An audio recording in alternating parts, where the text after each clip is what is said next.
Ey Allohim, bir bandang bor, yoshligini qurbon qilgan oilasi uchun. Issiqda issiq demay, sovuqda sovuq demay, musofirchilikda ishlab yurgan bir bandang bor.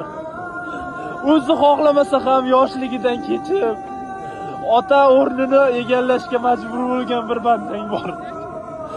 Akamni umrini uzoq qilgin Allohim. Nimaiki boyliging bormi, akamga ber. Nimaiki yaxshi niyatlaring, yaxshi amallaring, yaxshi rejalaring bormi, akamga ber. Nimaiki yaxshi ne'matlaring bormi, akamga ber Allohim. Akamni umrini uzoq qil. Oilamni, aka-ukam, singlimni yoshligidan kechib shu ukamlar yaxshi joyda o'qisin, yaxshi joyda ishlasin deya, moddiy tarafdan kamchilik bo'lmasin deya yoshligini qurbonlik qilgan akam bor. Barcha akalarning umrini uzoq qilgin Allohim.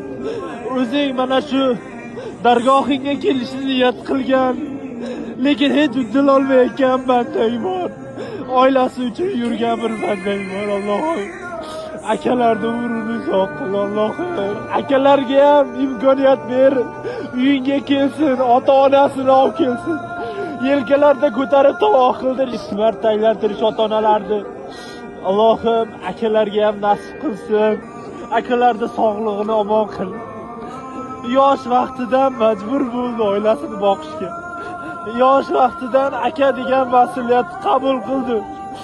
Yosh vaqtidan oilam deya, ukam deya ishlashga majbur bo'ldi. Sog'lig'ing yaxshimi desa yaxshi deya aldashga majbur bo'ldi.